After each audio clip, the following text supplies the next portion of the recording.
Two people were arrested last night during a meeting of the Loudoun County School Board, during which parents protested against critical race theory in their children's curriculum. It's just the latest sign of a growing rebellion against local school boards and this poisonous ideology. I'll explain why the fight against CRT matters so much in tonight's Hold the Line.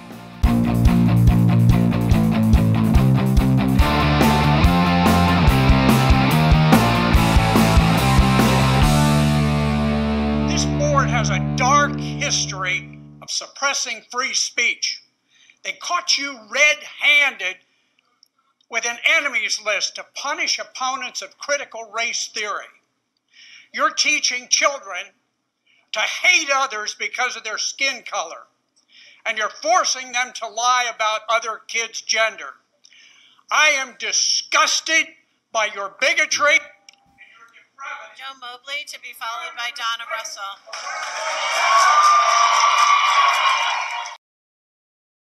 That was former Virginia State Senator Dick Black getting his mic cut off during last night's Loudoun County School Board meeting. It was quite a scene there, folks. There were actually some arrests made.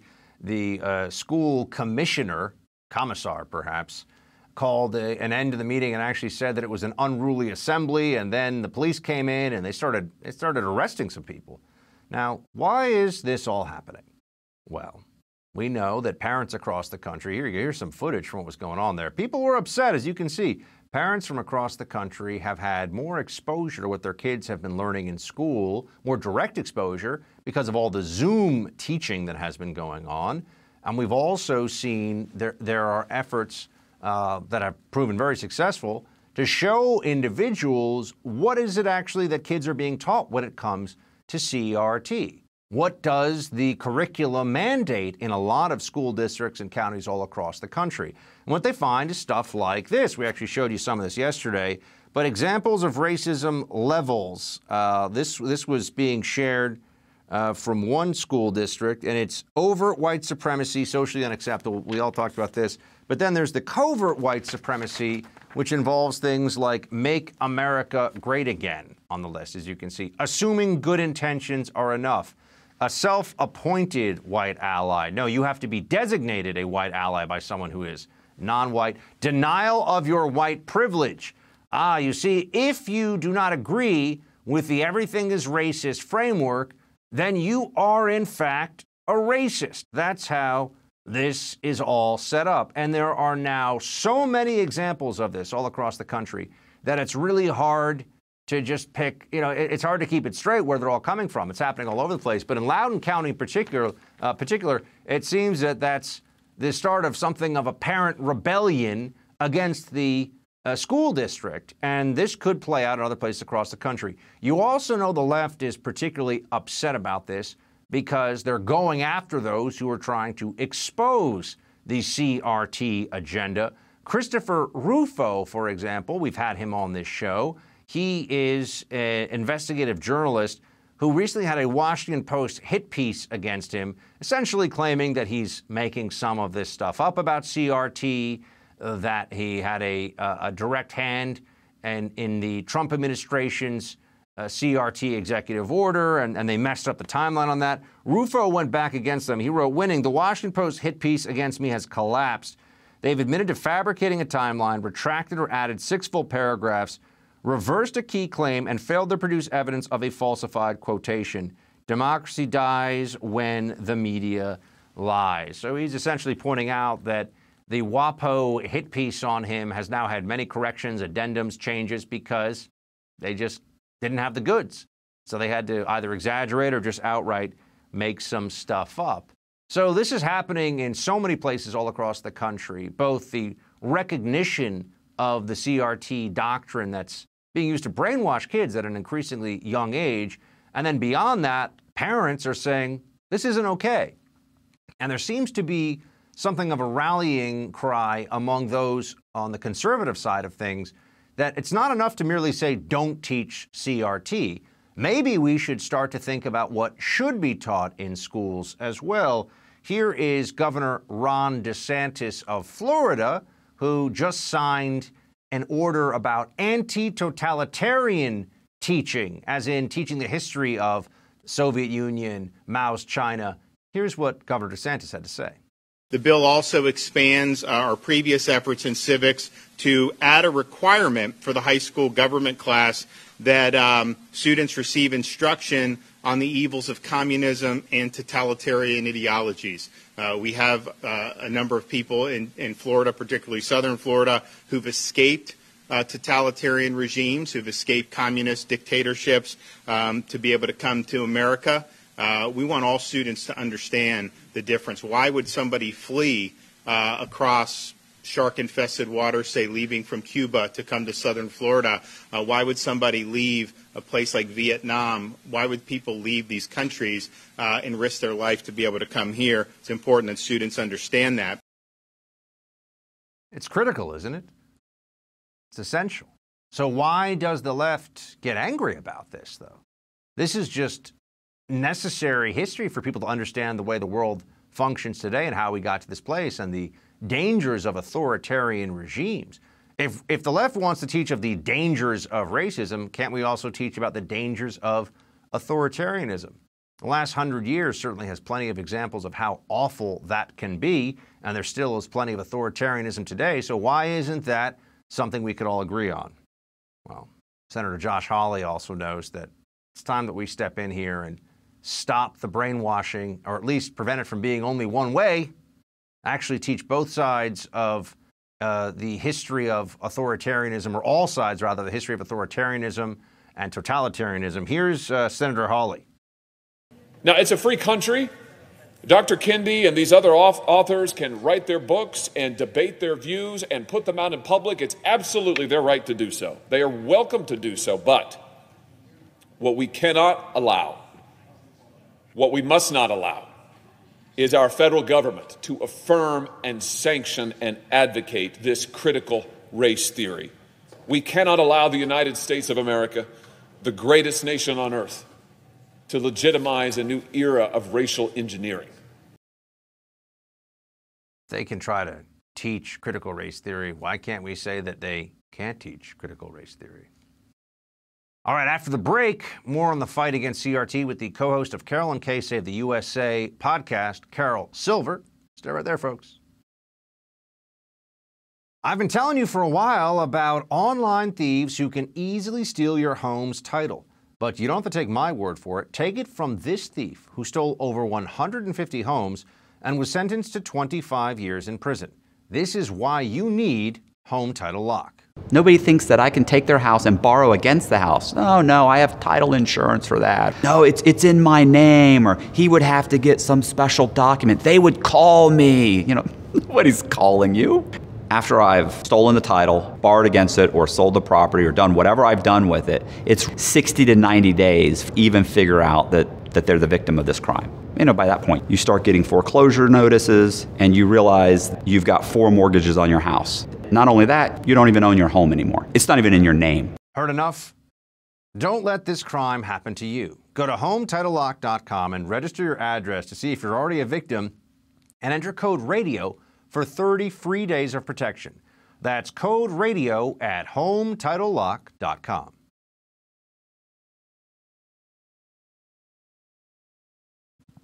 As the majority of schools plan on finally opening their doors to in-class instruction this fall, parents across America are now fighting to protect students from a new virus of sorts, critical race theory. Here to react to the growing resistance, this rebellion against the woke curriculum, the host of Carol and Kay Save the USA, Carol Silver. Carol, good to see you. Hi, Buck. Thanks for having me. So, you're from a very left-wing, very blue state. I also hail from one in New York. You're out in California. We've been seeing Virginia, for example, Loudoun County, and a number of other places. Some New York City private schools actually are now on the front lines of the fight against CRT. People have come forward and said, enough is enough. This is crazy. How's it going on the left coast? It's sheer insanity, quite frankly. And there are parents speaking up and bravely speaking up. But, we are so in the center of the woke culture that, quite frankly, a lot of moms and so forth can't speak up because their kids will be ostracized on the playgrounds and in playgroups and so forth, which is actually a part of mine and my co-host Case Smythe's mission, is to act as a voice for them. Because they, quite frankly, many of them can't have a voice. They are starting to rise up, but I mean, they're talking about starting to teach CRT or variants of it in kindergarten in my neighborhood where I live. So it's just getting more and more ridiculous by the day. If you're in kindergarten, I'm sure we all know your biggest stress should be whether you can use the blue crayon or not. I mean, it's there's enough to worry about as a child in today's world. And I find it remarkable that it seems there is a push to do two things simultaneously from those who are big proponents of critical race theory. On the one hand, there's the "it's no big deal" or "it doesn't even really exist" chorus. You've probably seen that across the media, as if all these lesson plans and all this are just being fabricated out of thin air. And on the other hand, as you point out, there seems to also be momentum to try to get them even younger, right? It used to be you would be exposed to CRT in college, maybe high school. Now you've got 5-year-olds, 6-year-olds who are learning that there is racial oppression in everything in American society. It's pretty troubling. Exactly. I mean, if you're 5 or 6 years old and you're being taught either, number one, you're a victim right away, or number two, you're guilty of something. I mean, what a horrible way to start, any childhood. And, I think just speaking about LAUSD in itself, we have so many bigger issues here, Buck. I mean, half of our students can't pass English proficiency tests.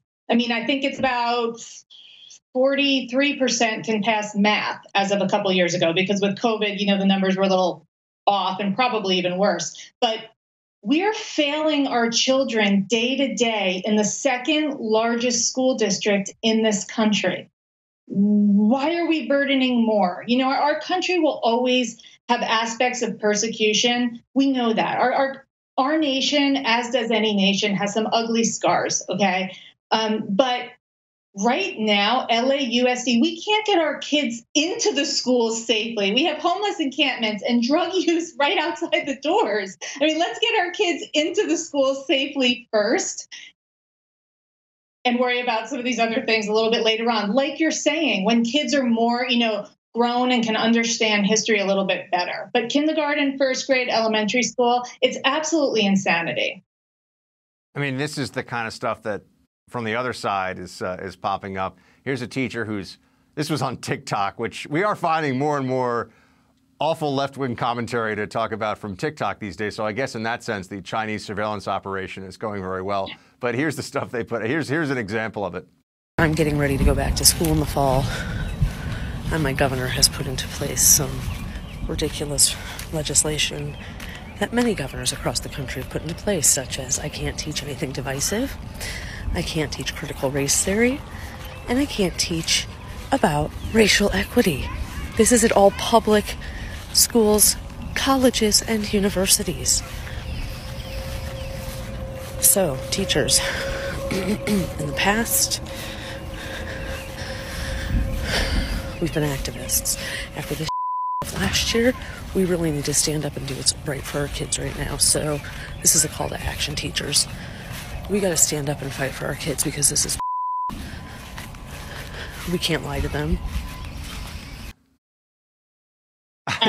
This is amazing. She's really the quintessential faculty lounge Marxist, I've got to say. So yeah. I'm glad that she's showing everyone how upset she is that she can't teach equity, which is a term that has been around for a long time. And people say, well, equity is on Wall Street. Its usage in the context of racial equity has really been a project of the left of the last couple of years to replace equality with equity. But now if she can't do that new indoctrination, she's failing the children, Carol.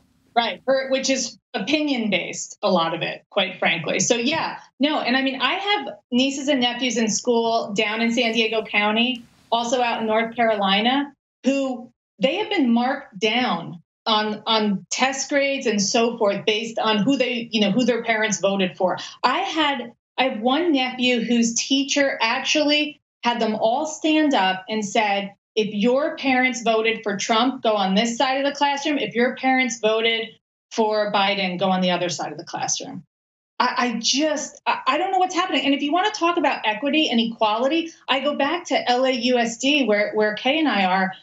I mean, 85% of LAUSD is minority children. Okay, they're failing. They're not even being given a shot to pass, and they came here for a better life, to find that better life. And then on top of it, like I said, they can't get into half the schools. I mean, we have videos of the encampments and drugs right outside their playgrounds. I mean, we've got to get back to basics first, especially out here in LA. Now, before we let you go, I'm just wondering, Carol, the status of Los Angeles and broader California schools, but we can focus in on Los Angeles. Are they all going to be in person in the fall? Has that been decided?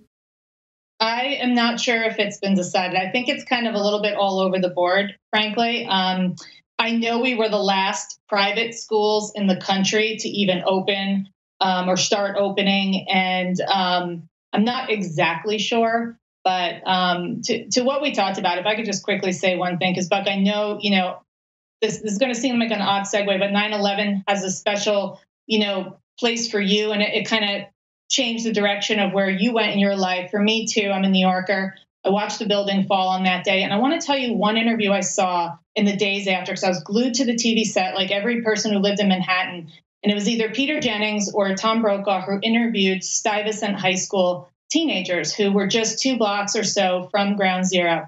And I vividly remember that day, either Jennings or Brokaw said to one of the students, as a Black teenager in America, how did this terrorist attack, as an African-American teenager, how did this terrorist attack affect you?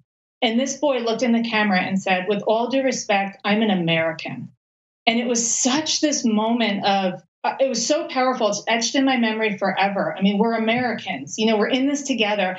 And the more we sit here and can't talk to one another and fight over things like this, the weaker we are as a nation. Our enemies see it. United we stand, divided we fall. And I hearken back to that all the time, where this 15-year-old kind of educated the newscaster and said, I'm an American. Like, don't judge me based on my color. I'm here. It's the land of opportunity. We're Americans. Agreed. Carol, thank you so much for being with us. We appreciate it. Thank you. President Biden finally took some time out of his busy schedule to address the violent crime surge currently plaguing America. So what's his solution? You guessed it, more gun control. Take a look at what he said after the break. We're living in very uncertain times, and being prepared for the unknown is more important than ever. I'm sure you've noticed the world we live in is anything but predictable today. The government's passing massive spending bills. The Federal Reserve is printing trillions of dollars in fiat currency, and many experts are predicting inflation could run rampant in the coming months. That could spell disaster for the dollars in your bank account. We could all benefit from something a little more reliable right about now. Well, what could be more reliable than real gold and silver? I'm talking about real gold and silver you can actually hold right in your hands. Call the Oxford Gold Group right now and learn how easy it is to get real gold and silver sent securely directly to your home, or how you can have real gold and silver placed in your IRA or 401k. Just call the Oxford Gold Group at 833-600-GOLD and ask for your free guide on owning gold and silver. Again, call the Oxford Gold Group right now at 833-600-GOLD. The Oxford Gold Group is the only gold company I trust. Call them right now at 833-600-GOLD. One more time, that's 833-600-GOLD. For folks at home, here's what you need to know. I've been at this a long time, and there are things we know that work that reduce gun violence and violent crime, and things that we don't know about. But things we know about, background checks for purchasing a firearm are important. Ban on assault weapons and high-capacity magazines. No one needs to have a weapon that can fire over 30, 40, 50, even up to 100 rounds, unless you think the deer are wearing Kevlar vests or something. With cities across the country witnessing spikes in crime, the White House announced a new plan to tackle the violence with a focus on gun control. So what will this actually change? Will it help? Let's bring in the editor of BearingArms.com, Cam Edwards, to discuss. Cam, always good to see you. Hey, Buck, thanks for the invite. So Biden tackling this today, big speech. By the way, I think that the timing of this is very interesting. You have essentially the most pro-police candidate on the Democrat side effectively win the primary for the New York City mayor's race. And the same day, Biden comes forward and is talking about, we're going to tackle violence with gun control. Let's take a look. I don't think this is an accident. Let's take a look, though, at what the White House proposal to curb gun violence is. You got cracking down on gun sellers who violate federal laws. Let's actually, you see, everyone at home can see this. New zero tolerance policy, giving additional support to local law enforcement to help with summer crime, investing in community violence, expanding summer employment, yada, yada, yada. Okay, let's start with the gun sellers. I mean, Cam, how big a problem is this? What will this do? Is this a serious thing that deserves the White House's focus? Well, it's a great question because for years, gun control advocates have proclaimed that really the vast majority of gun sellers are fine, upstanding individuals, that there are only a few, quote unquote, bad apples out there. But now Joe Biden is basically saying, look, it doesn't matter if we think that you're a bad apple. Any violation of the ATF rules and regulations will result in a gun store shutdown. And I got to tell you, Buck, I was talking earlier today with Chuck Michelle. He's the head of the California Rifle and Pistol Association. And he's pointed out that if a gun shop employee does something like write L.A. County instead of Los Angeles County on a federal form, that's a violation of the ATF rules and regulations. So when Joe Biden talks about a zero tolerance policy, I gotta be honest with you. Look, I don't want to see gun store owners, selling guns out the back door, selling guns to criminals without running background checks as required under federal law. But if you're going to try to shut down gun shops because they wrote L.A. County instead of Los Angeles County, or they wrote Y instead of yes on a federal form, no, that's not going to fight violent crime. That's going to put a lot of good, responsible gun store owners out of business. And just to be clear, then, so it allows, then it would, this Biden approach would empower the administrative state, which is what the ATF really falls under, to take administrative action. So it's not as though this is we're going after only gun stores that, as you pointed out, I mean, selling guns illegally out the back door would be just that. It would be a crime. This could even be administrative violations, result in a shutdown of the store. That's where this would go? It sure sounds like it. If Biden's talking about a zero tolerance approach and we're supposed to take him at his word, that's exactly what that means. Now, in his remarks today, Biden talked about willful violations. But again, that's going to be up to the ATF to decide whether or not a violation was willful or not. And we know that Biden is already trying to weaponize the ATF. There are two rules that have been proposed right now that would redefine what a firearm frame or a receiver is, that would redefine AR-style pistols as short-barreled rifles and could lead to millions of legal gun owners being turned into criminals overnight if they don't register those items with the federal government. Biden can't get his gun control agenda through Congress. He reiterated his call for a ban on so-called assault weapons today, but that ban isn't going anywhere in the House or Senate right now. So instead, what Biden is doing is weaponizing those agencies under his control to enact as, draconian a gun control regime as he possibly can. Now, we also have the focus on background checks. This is what Biden brought up in his speech. So one of the things he brought up in his speech today.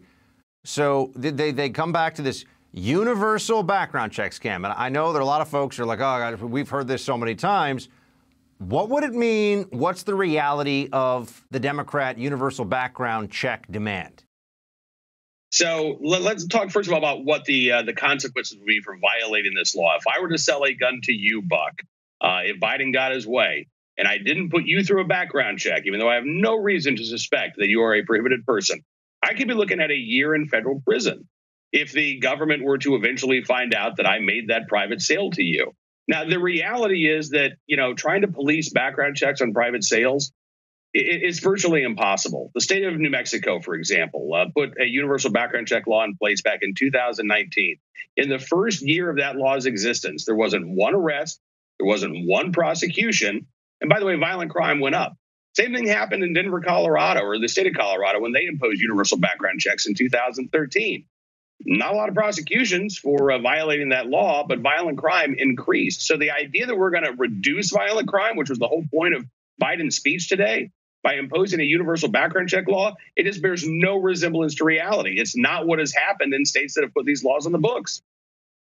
It's amazing to watch how the Democrat takeaway from all this seems to be that defunding the police is something that they won't fully repudiate. They'll say now additional support to local law enforcement. This was from the Biden plan. What is that? That sounds like more resources to me if it's going to be actual support. Yet here was White House, right? I mean, that's pretty straightforward. Refund the police.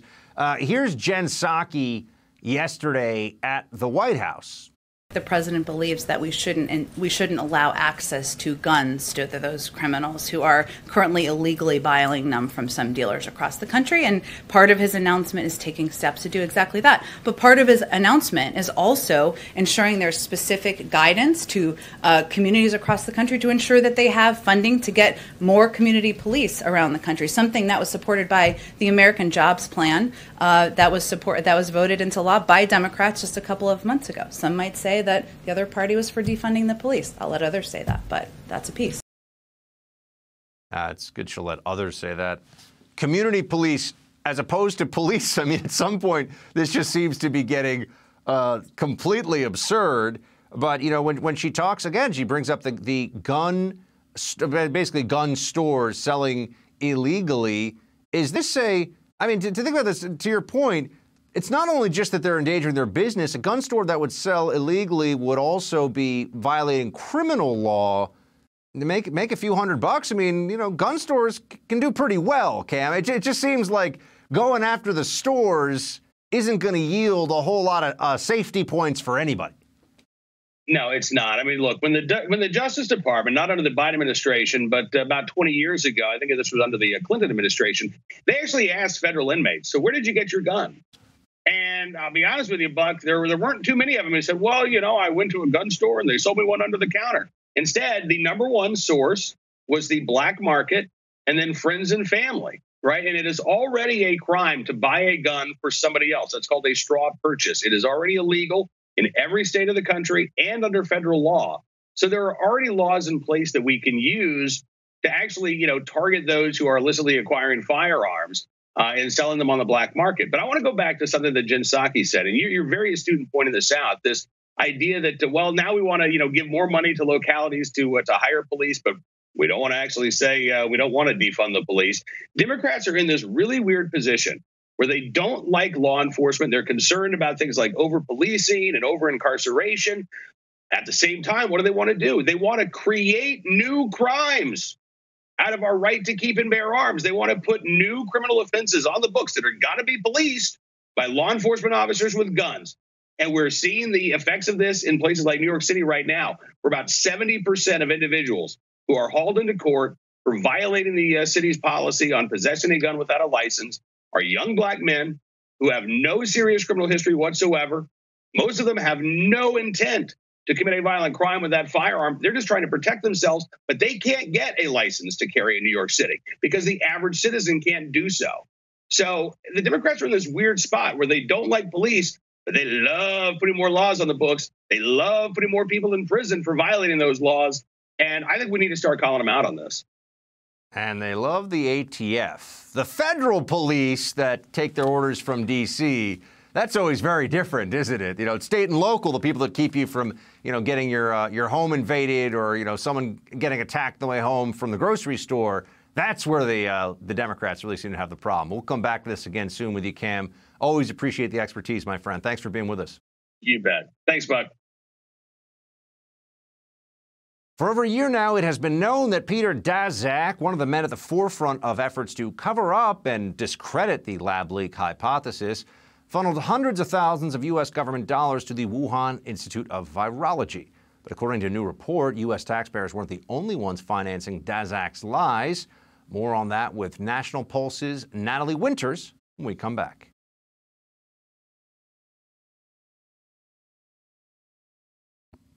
This week, Peter Daszak, a frequent collaborator with the Wuhan Institute of Virology, he was removed as the head of a United Nations investigation into the origins of COVID-19. The move comes after it was revealed that Daszak's organization, EcoHealth Alliance, distributed thousands of dollars in U.S. government grants to the Wuhan lab, which many believe was the actual original source of the COVID pandemic. But according to new reporting, Daszak's organization had another less publicized benefactor, tech giant Google.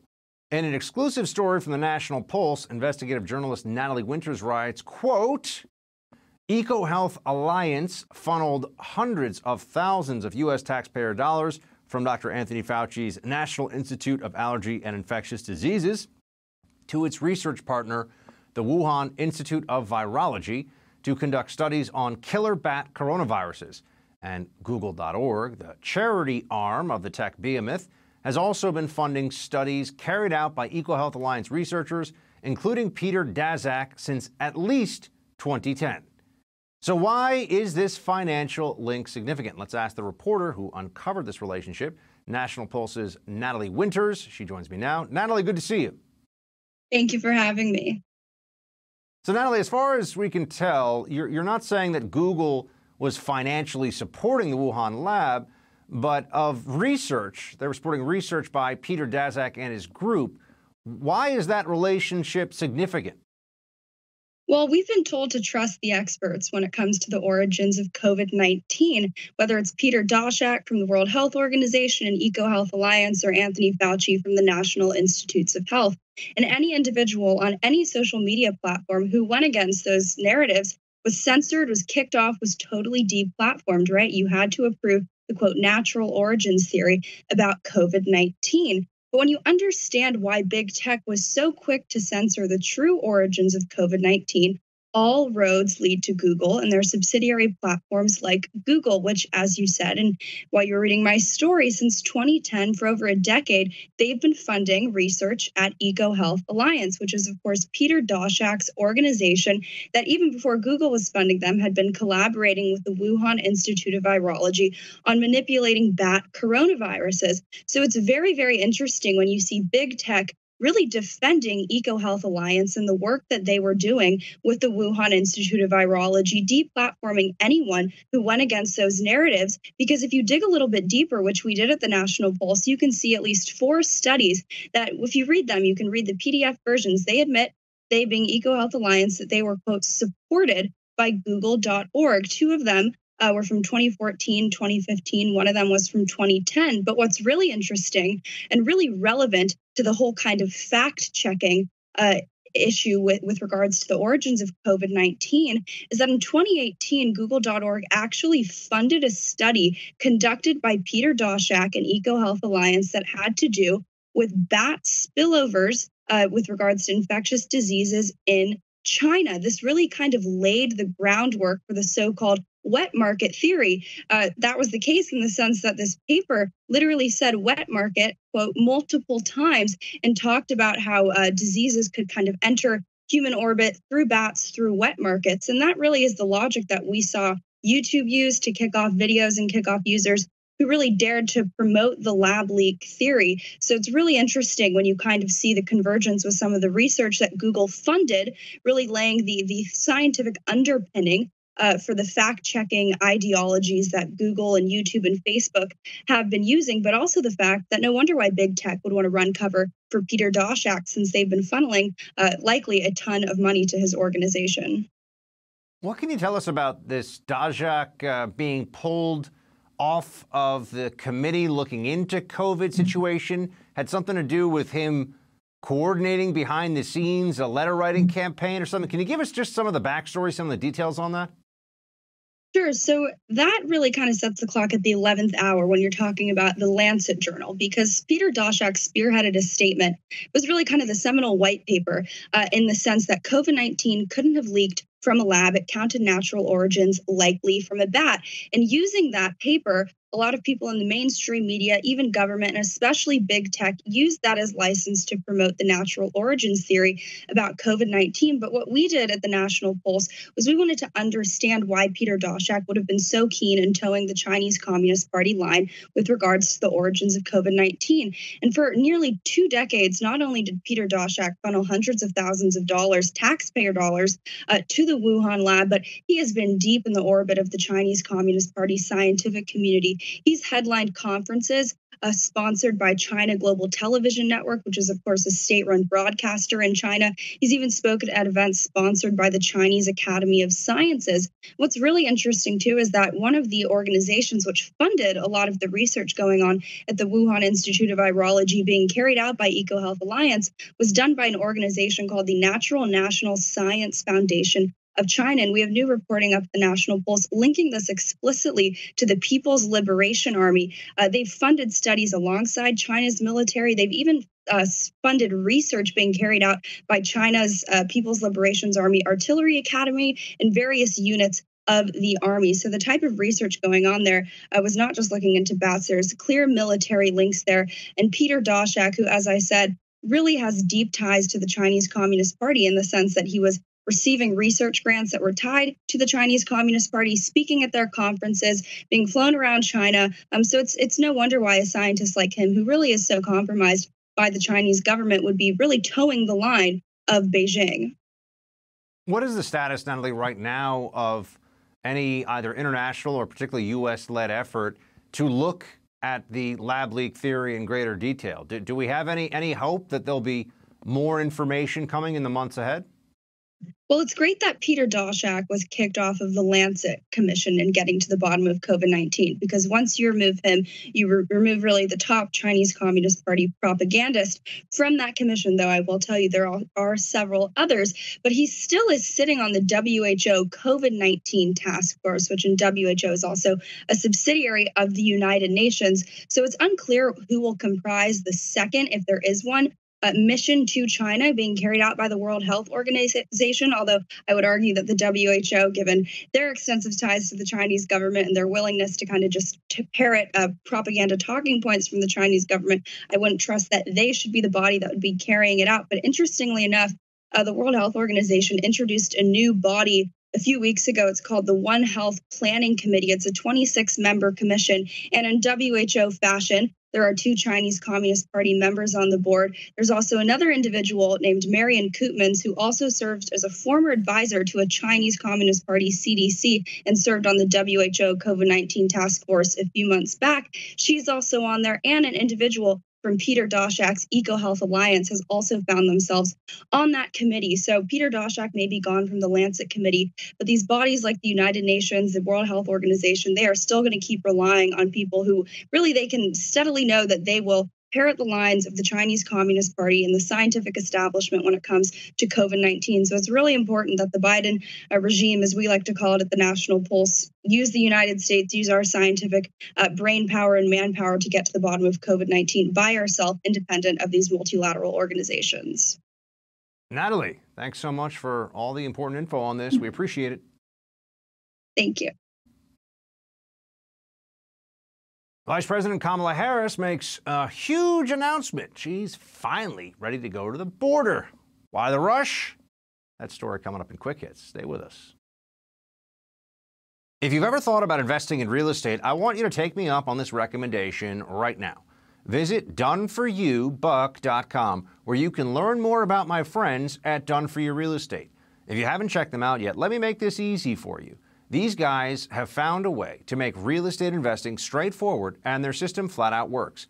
I know because I'm using it successfully. It allows everyday, hardworking Americans like you and me to finally own investment real estate without all the risk and difficulty of doing it on your own. I can't possibly tell you in strong enough terms during this 60-second commercial how important it is that you actually check these guys out. So how about this?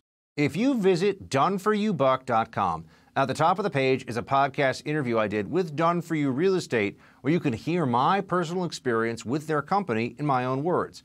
I'll tell you about it in detail, from picking the city to the house, getting the broker, the loan, even a tenant in place, so I get cash flow coming to me every month. Visit doneforyoubuck.com, listen to the podcast interview, and give my friends a chance to show you what they can do for you.